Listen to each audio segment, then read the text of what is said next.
Bienvenidos a la unidad número 10 de este curso de iniciación a la Biblia, con la cual ya cerramos este nivel básico para que ustedes se antojen del estudio de la palabra de Dios. En esta última unidad vamos a hacer una aplicación de la interpretación de la Biblia, una aplicación práctica de la interpretación de un texto bíblico más bien. Les proponemos entonces tomar este texto del Apocalipsis que está en el capítulo 3 a partir del versículo 7 hasta el 13. Hace parte de las cartas a las 7 iglesias del Apocalipsis. Entonces vamos a tomar esta carta y de una manera muy general y muy rápida vamos a mirar lo que quiere decir el agiógrafo en este caso. Al ángel de la iglesia de Filadelfia escríbele: esto dice el santo, el que dice la verdad, el que tiene la llave de David, el que abre y nadie puede cerrar, el que cierra y nadie puede abrir. Conozco tus obras. Mira, te he puesto delante una puerta abierta que nadie puede cerrar. Aunque tienes poca fuerza, has guardado mi palabra y no has renegado de mí. Mira lo que haré a la sinagoga de Satanás, a los que se dicen judíos sin serlo, porque mienten.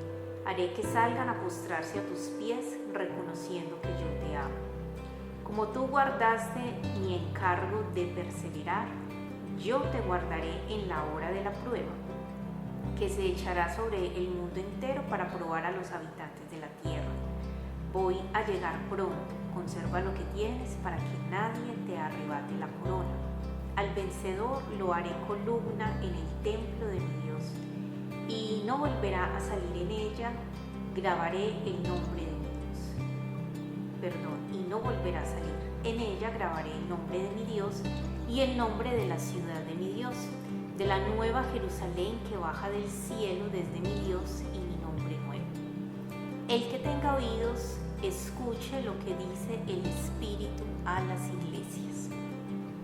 Bien, habíamos dicho que la ruta era primero hacer un trabajo de exégesis. Aquí les presentamos un comentario exegético muy corto de este autor y es un comentario que da cuenta de la relación que hay entre los elementos simbólicos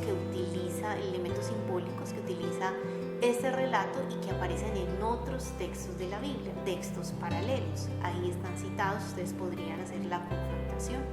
Es una de las técnicas que mencionamos en la historia de la interpretación judía y cristiana de la Biblia. Entonces este análisis permite mirar el origen, por ejemplo, de las columnas, de las puertas y de otros elementos, pero sobre todo pretenden dar a conocer la importancia de esos elementos simbólicos en una época y que por tanto para el contexto donde se escribe la carta a Filadelfia puede revestir un significado muy especial.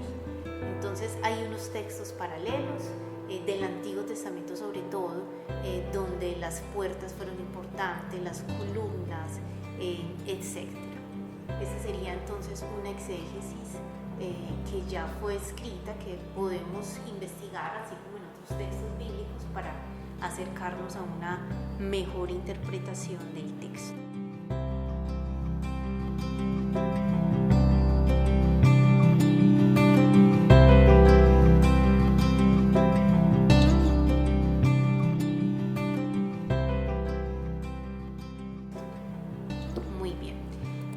En el segundo nivel, que es el nivel teológico del que hablábamos, podemos decir que la iglesia de Filadelfia se encuentra en medio de otras doctrinas y prácticas diversas a la fe cristiana. Es una ciudad pequeña que queda al sudeste de Sardes y está al límite de sus fuerzas. Entonces, ante estas condiciones, Cristo se presenta con dos títulos que resaltan su divinidad: el santo y el veraz, el único que tiene la llave de David sobre la que nadie tiene poder. Y entonces reconoce la fidelidad de la iglesia de Filadelfia en medio de estas otras propuestas doctrinales y bajo su condición de pequeñez. Ellos están viviendo la gran persecución judía y a través de esta carta reciben ánimo para perseverar y para no perder la paz. Cristo les va a abrir de par en par una puerta que nadie será capaz de cerrar, ¿sí? Por eso ellos se convertirán en moradores con pleno derecho y no podrán ser expulsados. Son promesas que se les da cuando ellos están siendo expulsados por los judíos de las sinagogas. Jesús les dice que les dará una condición de vida donde nadie los podrá expulsar. Bien, entonces al ser Cristo el veraz, los que se creían el centro del mundo vienen a postrarse delante de la iglesia cristiana para reconocer el amor con el que Cristo ha amado a su iglesia. Y al mismo tiempo la iglesia de Filadelfia, debido a su perseverancia en la fidelidad, seguirá contando con la asistencia de Dios que los protege por medio de su providencia en la prueba. Entonces quiere decir esto que esta comunidad será preservada. Y para ello solo hay una recomendación: conservar con firmeza lo que tiene. Tal vez se refiere a la paciencia, al aguante, a la paciencia y a la perseverancia de confesar el nombre de Jesús. Esta es una victoria propia de ellos, que deben cuidar para que no se les arrebate.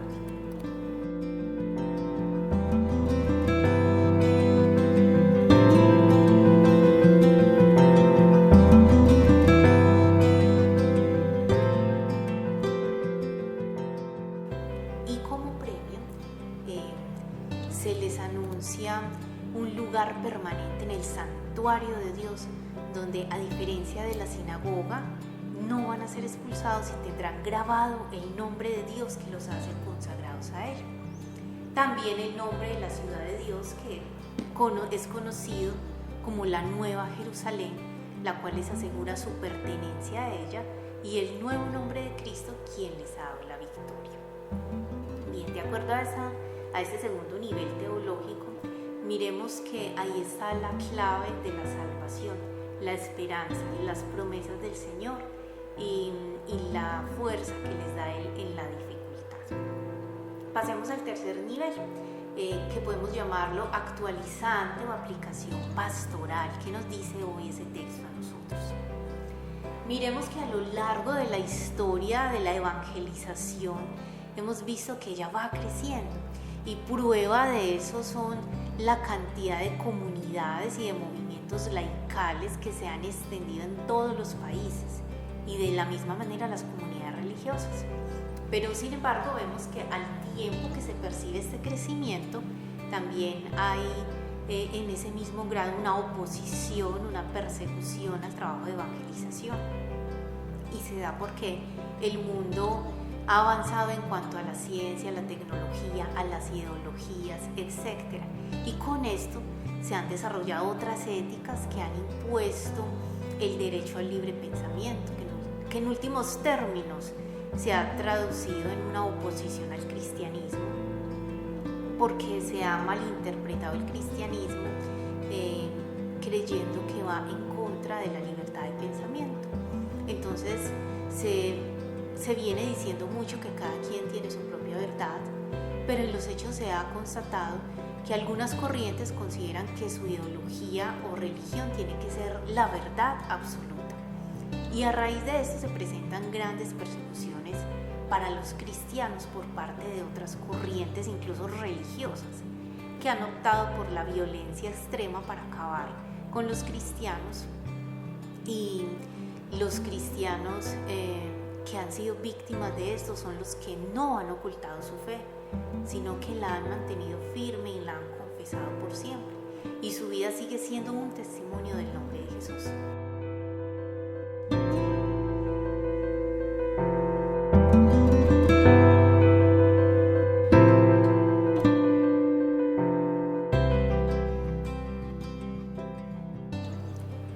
No es necesario ir muy lejos para percibir esta situación de la iglesia. Por ejemplo, en nuestro país se pueden ver que algunos gobernantes conciben la iglesia como una entidad más que no tiene fuerza y que su posición frente a ciertas realidades es poco importante a la hora de tomar decisiones. Un ejemplo es en un lugar de nuestro país donde un gobernante hizo quitar la cruz de los salones de clase de las instituciones del gobierno. Ahí hay pues como una gran evidencia. Y aunque la iglesia es tratada de esta manera, hay que decir que ella sigue perseverando, que ella se mantiene en el tiempo y que su obra no se detiene, así como está dicho en esta carta a Filadelfia. También se ha visto en la iglesia realizada esta promesa: yo haré que vayan a postrarse delante de tus pies para que sepan que yo te he amado. Esta promesa se hace real cuando las comunidades de evangelización, mediante su pastoral en las cárceles, han visto cómo los reclusos logran reconocer en Cristo el sentido de sus vidas. Y aunque la iglesia sea expulsada de lugares importantes del estado donde se toman decisiones, Cristo abre otras puertas que no se pueden cerrar, y pueden ser puertas espirituales donde nadie fuera de Él tiene la capacidad de entrar, y de esta manera Él confirma la fidelidad de quienes han permanecido. Entonces la iglesia seguirá siendo columna por la gracia de Cristo, que le da fuerza a sus consagrados, a sus laicos, a sus presbíteros, para perseverar con paciencia en las dificultades y soportar las persecuciones con la certeza de que por Cristo siempre serán victoriosos. Pero para que siempre sea una victoria que trasciende lo material, es necesario que también cada cristiano trabaje para que se den en él los frutos del Espíritu Santo. El dominio de sí mismo, por ejemplo. El miedo no puede ser el centro de la persecución, porque Cristo nos ha traído el reino de Dios, que es el centro y es la meta de todo cristiano. Esa podría ser pues entonces una actualización que hacemos de este texto bíblico. En síntesis podemos decir que la interpretación de un texto bíblico sigue una ruta en 3 pasos, y la ruta es exégesis, que es como la investigación. Podemos utilizar los autores de la iglesia que ya han realizado esta tarea, la interpretación teológica, que también se llama hermenéutica, y la actualización o aplicación pastoral. Muy bien, muchas gracias a ustedes por formarse con nosotros. Esperamos que hayan aprendido mucho en este curso y que todas estas herramientas, estos elementos, les sirvan a ustedes para hacer una lectura adecuada de la Sagrada Escritura.